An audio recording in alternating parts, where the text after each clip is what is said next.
Hello and welcome to this next presentation here at ABG Investor Days. My name is Simon Granat and I am an analyst at ABG covering IT and tech stocks. With us today we have the pleasure of welcoming Net Insight and its CEO Christer Fritzson and also its CFO Per Lindgren. With that said, please Christer and Per go ahead and present the company.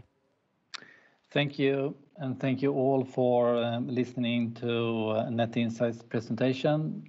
And it will be me, Christer Fritzson, and Per Lindgren, our CTO. We see a lot of changes in the market, and it creates growth opportunity for Net Insight. And we will cover a short update on Net Insight, and then we'll move into the opportunities that we see in market for us to grow in the future. So please, next slide. Net Insight in brief, you probably know and aware of that we have been in the market for over 20 years. And as you can see, we have a number of the major and large broadcasters in the market. All the well-known brand name are on our customer list. We also have a number of different service providers like the Switch, like Detta, both global and regional service provider that are offering solution to broadcaster and other media companies that need services for their production. We also see that we will come into a little bit later into the presentation that we see new customer segments coming in, and that is the enterprises, and they are coming in through cloud and other product, and we see also the shift in the market now when we have the COVID that they need to use more professional product to both have communication internally but also external to customer. But we will come into that a little bit later. We are a global company that have representation in all regions around the globe, and a company offering solution that don't need any adaptation to go into new regions and new countries. So we have products that are feasible in all different markets. Next slide, please. Yes, to put our company and our product into the media ecosystem. First of all, we operate in the live event arena. So we are not having any service to like the Netflix or like C More or other companies that have more stream OTT service to consumer. So our ecosystem starts with a live event. And from the live event where you produce the production, we send a feed to the media production, which will be a station, and we transfer all the feeds to the live media production.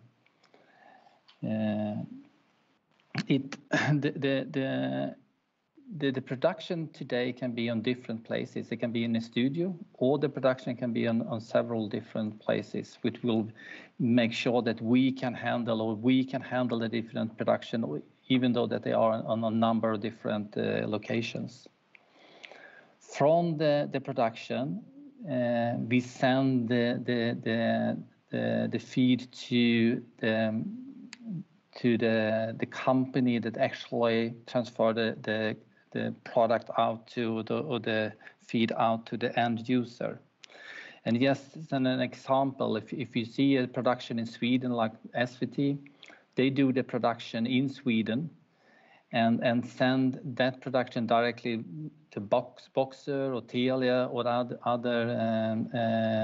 operator, but they're also sending the feed to other rights holder, which can be like SRG in Switzerland, that then they send to the local operator in the local market. So that is the ecosystem that we are in with our products. We will move into this a little bit later into the presentation. Next slide, please. If we just make a quick catch up what happened in 2020 and the Q1 this year, as you probably all are aware of, we divested Side, the live OTT platform that we have developed over a few years, to Amazon in the beginning of last year. And the price for the divestment product was 350 million krona. We have kept the knowledge and experience that we have created while we developed the Side product, and we are using that now for our cloud product that we have launched last year. So we have kept all the necessary knowledge and experience and that we are using right now. We acquired Aktier in the beginning of last year, which have a product that are verticalized and can fit well into EP media production, or fit into the EP media workflow that we see coming up more and more. So that product fit well into our product portfolio. When we divested Side, the core product, the media networks, we had created a new strategy around the media network, and we had formed a new leadership team last year. And we have increased the commercial activities and focus on really transfer our product out to the market in a more efficient way. And we have increased the development speed and increased the development efforts last year. And for a few weeks ago, we divested Schedule, and now we have full focus on our core business, the media network. We divested Schedule to a company called Cytec, and they will be a close partner to us in the future, and we will jointly develop the product, and we have joint customers that are using our products. Next slide, please. Just a short brief on the Q4 result. Net Insight achieved growth in the fourth quarter. And revenue increased by 2.2%. And that's despite the negative exchange rate affected from the strong Swedish krona and still the negative COVID impact that we have. If we take away the adjustment of the exchange rate, the growth was 8.4%. We have introduced a large number of improvements that I just mentioned, and we are starting to see a positive effect on the product development and sales and internal efficiency that we have been working with for the last quarters. So we are glad to see that we now are growing again compared with the same quarter last year. And we look at the operating earning. If we take away the exchange rate differences between Q4 this year, last year and 2019, we see that the earnings were 6.2 million in Q4. And we are glad to see that we have a cash flow of positive cash flow over 18 million in the Q4. Next slide, please. If we then move into the more of the market dynamic that we see, we have a number of different changes in the market that drives increased demand for capacity in the network. If we start with the different formats that are now developing, which create an increased capacity need for our broadcaster and service provider. So if you go from the standard definition and then over to HD, we are moving now into 4K Ultra HD, and in the future we will also see Ultra HD 8K, and that creates an enormous demand for extra capacity to be able to handle the format that are coming and we are in right now. But we also see that more live sport hours are produced in more or less all events, and that also, of course, creates a lot of new demands for increased capacity. Yes, this is an example from the Olympic Games 2014 compared with Olympic Games 2018. As you can see, it was 38% increase in our production during those two events. And we can see that in the most of the events that are produced right now, it's produced a lot more hours in each event. And it's broader also till tier 2 and tier 3 event as well. But we also see an accelerated trend to remote production. And just an explanation what that come from the increase of capacity. Normally, if you look back, it was an on-site production that you have like in an event like 80 cameras, up to 80 cameras, or a normal event maybe have 8 to 12 cameras. They produce and send the feed to an OP van that do the production on site, and then they send the feed directly to the studio. So it means that we have one feed going from the event, from the OP van to the studio. On the remote production, all camera feeds that can be between like 8 to 80 go directly to the studio, which means that it will need an increased demand for capacity. And the drive for the broadcaster to have remote production is, of course, lowering cost, because you don't need to have people on site. But you will also be much more flexible to have the production in the studio, because each personnel can be involved in more than one production. So this is a drive from the broadcaster to lower costs by using the remote production instead of on-site production. If you look forward, you can see that the Omdia are estimating that it will be a 33% yearly increase in remote production from 2020 to 2024. And when we talk like with Detta that have around 5,000 remote production, or 5,000 events per year that they are producing. If you look back last year, they have 700 remote production, and we're looking forward, it will be between 1,500 to 2,000 remote production. So it is an increase. So this is 3 different types of drivers for more capacity need in the network. Next slide, please.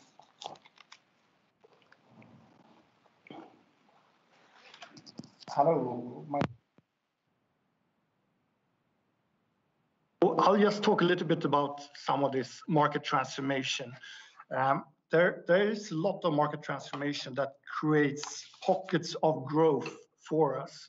And these trends have been accelerated this year because of the COVID, especially trends towards more IP workflows that Christer explained, and also remote cloud workflows. So the transformation to IP and remote workflows means new infrastructure upgrades. So moving to just handling single feeds to these 20 to 80 feeds, of course, requires new upgrades with more equipment. So in combination, you can say with this and what Chris has said, we see an increase for media processing and video transport. And we saw also the end of last year that the number of our big customers like Detta, but also like the Switch and RTV in Spain, is now upgrading their networks and the media processing units in the number from 10 gig backbones to 100 gig backbones. So this will continue with this increase and shift towards these new workflows. Another big trend we see is migration to more software and cloud workflows. This will take a little bit longer time, but has already started. But what's interesting to this is with cloud workflows, you can do more cost-efficient productions. And as Christer mentioned, this is something we see in the enterprise side. So we also see unification of more traditional sports and news broadcast to the same workflows now being used to have high quality productions for enterprise when they're doing town halls or when they're doing the marketing events. And they are moving to these cloud workflows, but require then the same type of video transport for both the contribution and distribution of this content. The third area, which is quite interesting, is on the synchronization. Net Insight has been really innovators in doing what we call GPS independent time synchronization. And we use this, I think, in over 15 countries for digital terrestrial TV transport. But we see now an increase when moving to more IP, that synchronization becoming more important both in professional media production, but also in areas, adjacent areas, and creating new market opportunities. And we just did an innovation project within the Vinnova framework together with the Royal Institute of Technology, looking at the applicability of this solution for example, 5G networks, actually synchronizing and make the rollout of 5G more cost efficient, since you don't have to use GPS or replace existing infrastructure.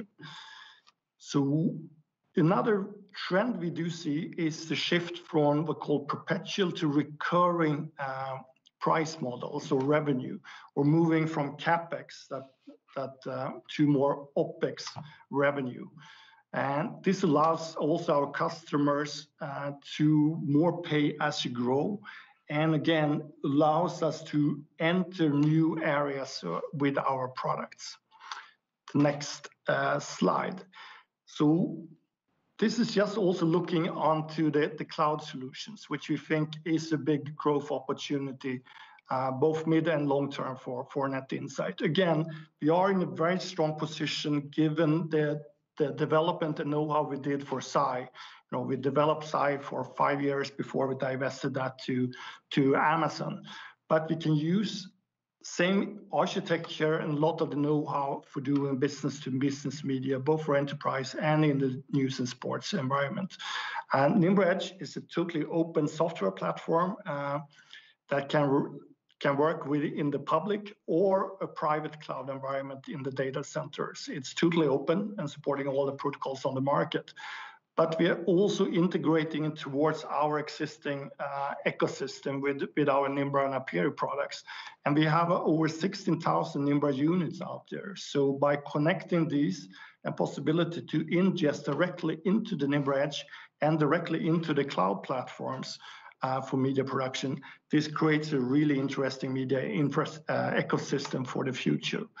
But as also mentioned before, it opens up the new market segments for business-to-business enterprise, but also for cost efficiency to more enter tier 2 and tier 3 type of sports and entertainment events. And Nimbra Edge was released beginning of the year, has already received a lot of awards and recognition in the industry. So again, I think we are very well positioned now when moving into this new cloud solution. Next slide, please. And this is just a short sum up of what we actually have been talking about. We have a global reach. We have a very well-known brand in the market. We have a strong positioning in growing and evolving market, and we are definitely in to grow. And we have like a gross margin around 60%, and we can use that to grow in the future. And our focus now is the captured opportunity that we see in the market when we shift over to IP, we see cloud coming in, we see more high demand for capacity, and we are well positioned of grabbing the growth that are coming into the market for the next probably 4 to 7 years, that we will see an increased growth in the market. So thank you, and we are willing to take any question that you would like to ask. Thank you, Christer, and thank you, Per. I think your cloud-based initiative sounds very interesting, actually. In practical terms, how far have you come today? Are you already today selling as a cloud-based service? And where do you anticipate this to be in the future, for instance, in 5 or 10 years' time?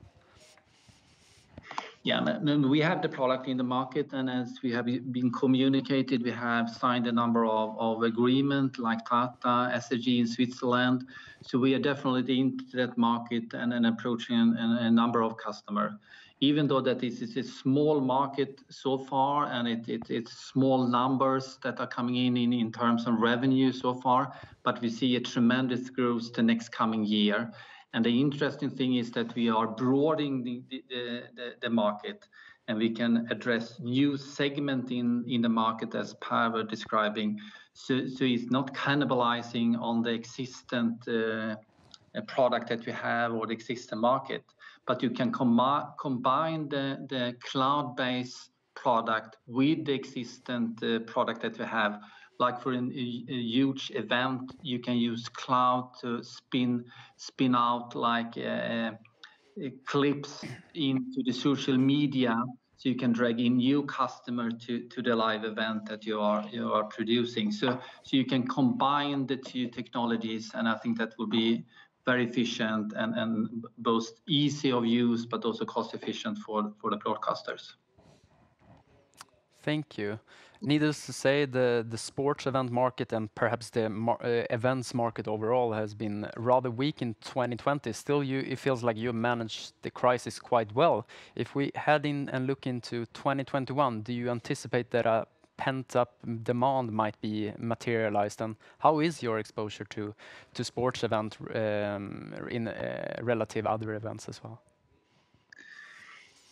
I think that of course the whole industry have been affected of COVID, and definitely in we look in Q2, Q3, we saw a huge effect of events that were closing down. But when we see coming in Q4, I think that we have been adopted quite well into the new situation. And one part of it is actually that we have remote production. We have been able to continue to produce, even though that has been difficulties in the market.